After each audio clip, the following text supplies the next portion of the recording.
नमस्ते। तो जितने लोग तक ये वीडियो पहुँचे ना, कृपया पूरी देख लीजिएगा। नमस्ते। हमारा नाम है मुकुंद मिश्रा। हम मुंबई के आईसीएसटी कॉलेज के इंजीनियरिंग के दूसरे साल में हैं। यहाँ पर पनवेल में एज ए पेइंग गेस्ट रहते हैं। और मतलब ये हमारे ज़िंदगी का फर्स्ट वीडियो है। मतलब 19 बार रीटेक दे चुके हैं, ज़रा कॉन्फिडेंस ला रहे थे। वैसे हम यूपी से हैं। यूपी के जौनपुर ज़िले में हमारा गांव है। और हमारे पिताजी मनोहर लाल मिश्रा हमारे गांव की पाठशाला के हेडमास्टर, मतलब गांव के सबसे पढ़े लिखे आदमी। अब हमारे पिताजी ना हमें भी खुद की तरह ऐसा पढ़ा लिखा नवाब बनाना चाहते थे, इसलिए यहाँ भेज दिए। अब बचपन में ना हम फैन देखकर बोले थे कि बड़े होकर हम मशीन बनाएंगे। अब साला छोटे बच्चे को थोड़ी पता होता है कि उसको सिर्फ मशीन बनाने के लिए MIT, EIT, BITSAT, JEE Main, JEE Advanced ये सब देना पड़ता है। अब छोटा बच्चा था, गलती से बोल दिया। अब उसी गलती की सज़ा हम रोज़ ही काट रहे हैं। उसके बाद ना हमारे पिताजी हमको रोज़ सुबह कहते, उठ जाओ हमारे मैकेनिकल इंजीनियर, हमें गांव का कल बदलना है। पूरे गांव में ढिंडोरा पिटवा दिए थे कि हमारा बच्चा इस गांव का फर्स्ट इंजीनियर बनेगा। अब साला इस मोड़ पे पहुंच गए थे ना कि हम मना भी नहीं कर सकते थे कि पिताजी हमको इंजीनियरिंग नहीं करना। मतलब पिताजी की इज्जत चली जाती थी। हमको हमको क्रिकेट बहुत अच्छा लगता था। कहीं और ज़्यादा अच्छा ना लगने लगे इसलिए छोड़ दिए। उसके बाद हमारे पिताजी हमसे कहे कि बेटा अगर ज़िंदगी में तरक्की करनी है ना तो ये गांव के दोस्तों के साथ घूमना फिरना ये बंद कर दो। तो हम बचपन के दोस्तों के साथ घूमना फिरना भी बंद कर दिए। हमको याद है हम 10वीं का पड़ाव बहुत ही ज़ोर से पार किए थे। मतलब पूरे ज़िले में 7वें आए थे हम। और इनाम के तौर पर हमें पिताजी ये सैमसंग का फ़ोन दे दिए। हमसे कहे कि बेटा जब मैकेनिकल इंजीनियर बनोगे तब टच स्क्रीन वाला दिलाएंगे।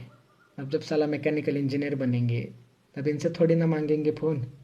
हम बर्बाद ना हो इसलिए नहीं देते, और हमको इस चीज़ से दिक्कत भी नहीं थी। अब हमारे गांव की पाठशाला में एक ही कंप्यूटर है। उसमें हम पढ़ाई के बहाने FB अकाउंट बनाए थे, जिसको हम इस्तेमाल ही नहीं किए। अब साला हमारे पिताजी का ना बहुत इच्छा था कि हम बम्बई के बड़े इंजीनियरिंग कॉलेज में पढ़े। तो हमको यहाँ फट से भेज दिए। तो हम भी खुद के ही खिलाफ यहाँ आ गए। माँ, बहन, खेत, हमारी पाठशाला, दोस्त जिनको अलविदा भी नहीं बोल सके, उन सबको छोड़ के यहाँ आ गए। वैसे ये बम्बई शहर ना बहुत खूबसूरत है, बहुत खूबसूरत है। मतलब ज़्यादा घूमे नहीं है लेकिन सुना बहुत है। और हम जैसे जो बाहर के लोग आते हैं ना उनको बम्बई और नवी मुंबई ये सेम ही चीज़ लगता है, लेकिन यहाँ के पता चलता है कि भैया ये दोनों दुनिया ही अलग है। अब जब हम एडमिशन्स के लिए आए थे ना कॉलेज, तो ऐसा ऊंची इमारतें, ऐसा बड़ा प्लेग्राउंड, ऐसा अंदर होटल, कैंटीन कैंटीन देख के ऐसा मतलब पागल हो गए थे। अब हमारे बैच में ना एक 80 स्टूडेंट्स हैं। हम अकेले ही यूपी से हैं। अब हमारे पिताजी हमको सब सिखाए, लेकिन साला दोस्त बनाना नहीं सिखाए और लोगों से बात करना नहीं सिखाए। तो हम अकेले ही थे। और यहाँ के बच्चे भी ना बहुत ही अलग, मतलब कैसे बताए, मतलब बहुत ही मॉडर्न और फैशनेबल है। मतलब ऐसा गॉगल पे, जैकेट पे, KTM पे ऐसा कॉलेज आते हैं। और मतलब कुछ लड़कियां हैं जो ऐसा स्कर्ट में, मतलब हमको इस चीज़ से दिक्कत नहीं है, बिल्कुल दिक्कत नहीं है। बस हम पहली बार देखे तो थोड़ा गड़बड़ा गए थे। और कुछ स्टूडेंट्स तो चड्डी पे कॉलेज आते हैं। साला 1 साल के सफ़र में हम कभी हमारे PG के बाहर भी चड्डी पे नहीं गए। और भैया अंग्रेजी तो इतना तेज़ बोलते हैं ना कि समझना छोड़िए, सुनने में भी बड़ी दिक्कत होती है। मतलब हम इनकी तरह कूल नहीं थे। हम ना सिगरेट पीते, ना दारू पीते, ना नशे करते, ना कोई गर्लफ्रेंड के चक्कर में थे। और हमारे कपड़े भैया, मतलब एक फॉर्मल शर्ट, एक फॉर्मल पैंट, हाथ में पापा की घड़ी, ये चश्मा और नीचे सैंडल, और इस्त्री भी हम खुद ही करते थे। और बाल अभी बढ़ाए बाल, वरना पूरा मिलिट्री कट रखे थे। वो बाजू वाला चिंटू है ना, हमको मतलब बाल देख के यही उम्र में अंकल बुलाता है। अभी हम मतलब ये सब को अगर बाजू में रखे ना, तो हम वैसे बहुत होशियार है। मतलब खुद की तारीफ नहीं करेंगे, लेकिन हमारे कुछ उसूल है, जैसे कि हम बंक नहीं करेंगे, असाइनमेंट्स टाइम पे देंगे, जो भी है ईमानदारी से करेंगे। अभी 2-3 महीने पहले का बात है, हमारा सेम 2 का एग्ज़ाम्स पास में आ रहा था। तो धीरे धीरे सब हमारे साथ ऐसा ही हाय बाय बोलने लगे, हमारे साथ बात करने लगे, हमारे मतलब फर्स्ट बेंच में बाजू में बैठने लगे। हमको बोले कि हमको मतलब कैंटीन घुमाए, हमको प्लेग्राउंड घुमाए, हमको मॉल घुमाए, हमको चीज़ फ्रैंकी, सैंडविच, मतलब बहुत नाम याद नहीं आ रहे, लेकिन बहुत बहुत कुछ खिलाए। और हम उनको मतलब जितने भी पढ़ाए उसके नोट्स देते, फिर उनको लाइब्रेरी में लेक्चर देते। और मतलब साला इतना कॉन्फिडेंट हम कभी ज़िंदगी में फील नहीं किए थे। और हमको हमको ना मतलब लड़की लोग भी नंबर शेयर करने लगी, तो हम थोड़ा गड़बड़ा जाते थे उधर। मतलब अचानक इतना सारा आ गया ना कि हम पागल हो गए थे। मतलब बहुत ही खुश थे हम, मतलब हमारे ज़िंदगी का ना ये बेस्ट पीरियड कह सकते हैं। अभी हमारा ना ये वॉचमैन है ना जो नीचे, उनका यही फ़ोन पे हम वीडियो बना रहे हैं। तो उनका एंड्रॉयड फ़ोन है और उनको चलाने नहीं आता है, तो हम उन पे हमको दे देते हैं फ़ोन। तो उनके फ़ोन पे ऐप भी खोल के हम सबको फ्रेंड भी बना लिए। तो हमारा ना 2 पेपर अच्छे से हो गए, हम धम धम सबको पेपर दिखाए, सबको आंसर्स बताए। तो क्या हुआ ना कि ये कोरोना की वजह से जो बाकी का पेपर था वो कैंसिल हो गया। तो उसके बाद ना जैसा कोरोना हुआ, लॉकडाउन हुआ तो सब अपने अपने घर में। तो हमको सारा सबका टेक्स्ट आना बंद, ना हमको किसी का कॉल आता। अगर हम सामने से भी करें तो भी कोई उठाता नहीं या कोई रिस्पॉन्ड नहीं करता। हमको एक एक लड़की का मैसेज आया था कि thank you Mukund for your help, means a lot. तो हम कहे कि you are welcome, how are you.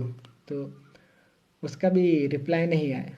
हम सोचे कि हम ऐसा क्या कर दिए, कुछ गलत बोल दिए क्या किसी को।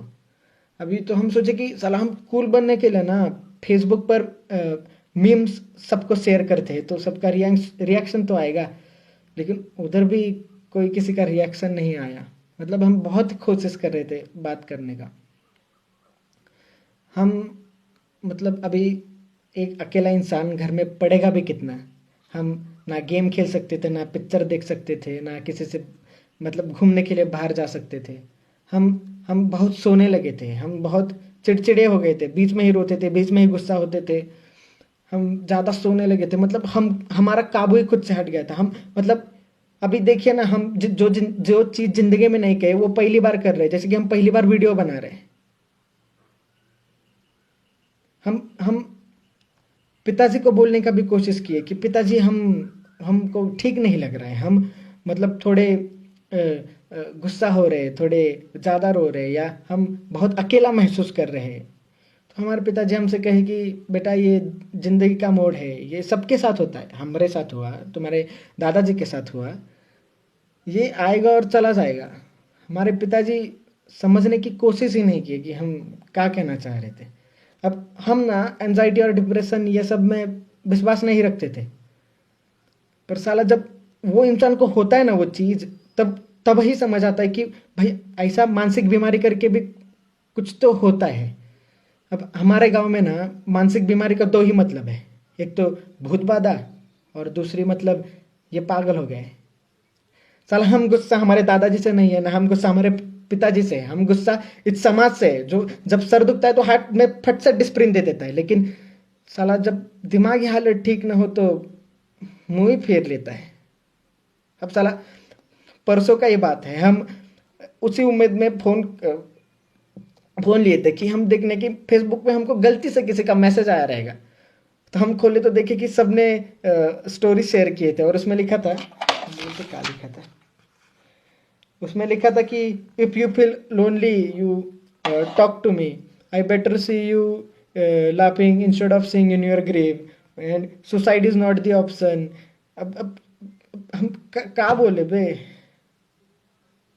और कितना गिरोगे बे तुम लोग?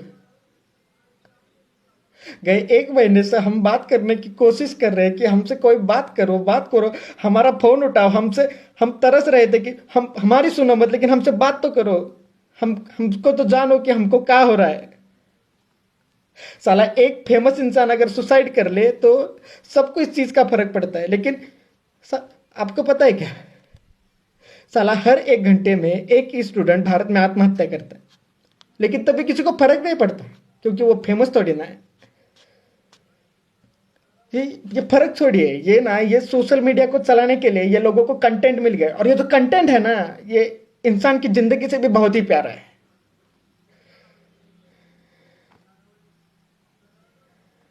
अभी 2-3 हफ्ते और गए ना, किसी को कुछ फर्क नहीं पड़ेगा, का एंजाइटी और का डिप्रेशन।